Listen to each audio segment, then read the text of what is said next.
देखिए, बारामूला एक अहम ज़िला है नॉर्थ कश्मीर का, और ये गेटवे टू कश्मीर वैली भी है, और ये एक सरहदी इलाका भी है।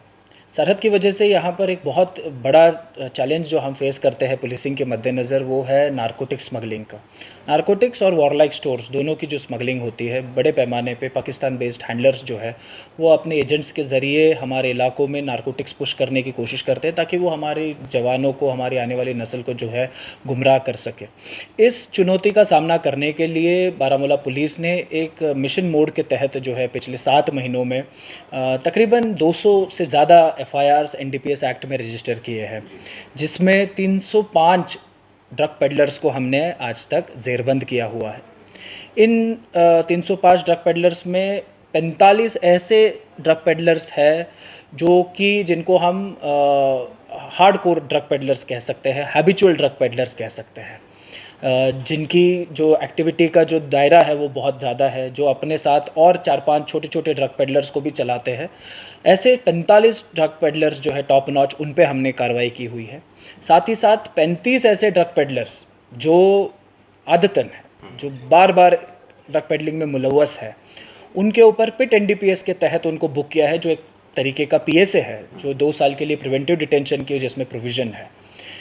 आगे बढ़ते हुए सिर्फ यहीं तक हम रुके नहीं हैं, हम साथ ही साथ एनडीपीएस एक्ट के कुछ प्रोविजंस का इस्तेमाल करते हुए बारामूला पुलिस जो है ड्रग पेडलर्स की जो ड्रग मनी से बनाई हुई प्रॉपर्टीज़ है, वो प्रॉपर्टीज़ भी फ्रीज़ कर रही है।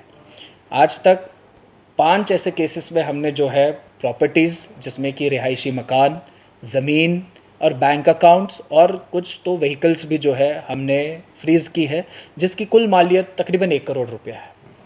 आज तक हमने जो ड्रग्स मुख्तलिफ़ केसेस में सीज़ किया है, उसकी कुल मालियत तकरीबन 12 करोड़ रुपए की है। ये जो सारा हमारा एक्शन है, ये सप्लाई साइड को रोकने के लिए हमारी कार्रवाई है कि ड्रग्स का सप्लाई हम समाज में कैसे रोकें। इसी के साथ साथ हमारा एक और इम्पॉर्टेंट प्रायोरिटी है, वो है डिमांड साइड को कम करना। डिमांड साइड को कम करने के लिए सबसे पहला हमारा जो अप्रोच है वो है लोगों के साथ जुड़ना। बारामूला पुलिस ने जो पीपल सेंट्रिक अप्रोच लिया हुआ है, जो पॉलिसीज़ अपनाई है, उसकी वजह से लोगों का जो हम पे विश्वास है वो बहुत बढ़ चुका है, और इसी विश्वास की वजह से, लोगों की इन्वॉल्वमेंट की वजह से हमें अपने कार्रवाई करने में बहुत मदद होती है। मैक्सिमम इंटेलिजेंस, मैक्सिमम इन्फॉर्मेशन हमें लोगों की मदद से मिलती है। आप जानते होंगे कि बारामूला पुलिस एक police drug de addiction centre भी चलाती है, जो बारामूला टाउन में सिचुएटेड है, जिसके तहत हम एक 10 बेड का ओपीडी रन करते हैं। इसी डी एडिक्शन सेंटर में कुछ काउंसलर्स है, कुछ प्रोफेशनल सोशल वर्कर्स है, साइकेट्रिस्ट्स है, फार्मासिस्ट्स है। इन प्रोफेशनल्स का जो है मदद लेते हुए हम जो ड्रग अब्यूज़ के जो विक्टिम्स हैं, जो पेशेंट्स हैं, जो इसकी जद में आ चुके हैं, उनके साथ इंगेज करते हैं। उनको ट्रीटमेंट, मेडिकल ट्रीटमेंट प्रोवाइड की जाती है, उनको काउंसलिंग और रिहैबिलिटेशन की अपॉर्चुनिटीज़ प्रोवाइड की जाती है। आज तक 400 से ज़्यादा ऐसे ड्रग अब्यूज़र्स को जो है हमने अपने ड्रग डिएडिक्शन सेंटर के ज़रिए रिहैबिलिटेट किया हुआ है, उनका कंटिन्यूस फॉलोअप होता है।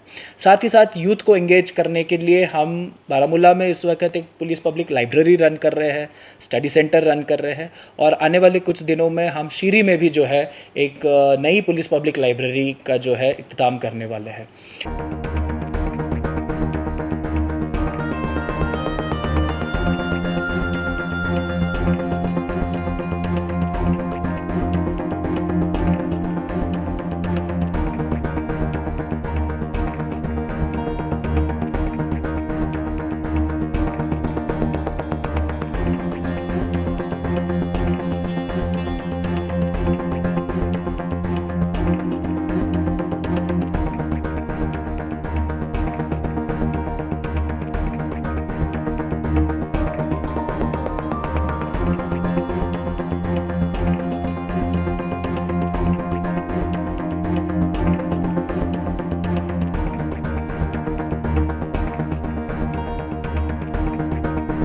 क्योंकि जो ड्रग एडिक्शन है, इसने वबाही सूरत हाल यहाँ पर इख्तियार कर ली थी। अब ज़रूरी था कि इसका इलाज किया जाए, इसका सदबाब किया जाए। यहाँ की जो पुलिस है, डिस्ट्रिक्ट पुलिस है, हमारी डिस्ट्रिक्ट पुलिस के हेड जो है, उन्होंने एक बहुत ही अच्छा प्लान किया इसके लिए, और एक वार ड्रग्स और ड्रग एडिक्ट्स के ख़िलाफ़ और ड्रग पेडलर्स, ड्रग जो डीलर्स हैं उनके ख़िलाफ़ की है, कुछ स्टर्न एक्शंस भी ली है, बड़े सख्त कदम भी किए हैं, जिसमें कई लोगों की प्रॉपर्टी को सील किया गया है। एक प्रेशर पॉइंट होना चाहिए जिससे इस कारोबार को रोका जाएगा, क्योंकि ये कारोबार हमारी जो कौम है, हमारी जो सोसाइटी हो, उसके जो जवान हैं उसको दीमक की तरह चाट रहे हैं। अगर पुलिस का यही एक लाइन ऑफ एक्शन रही उनकी, अगर यही सिस्टम रहा उनके ख़िलाफ़ जो उन्होंने अभी ले लिया है, उन्होंने स्टैंड ले लिया है, तो मुझे लगता है कि 1-2 साल में जो ड्रग्स यहाँ पर पनप रहे थे, ड्रग का कारोबार जो पनप रहा था, तो उसका इख्तिताम ज़रूरी लग रहा है मुझे।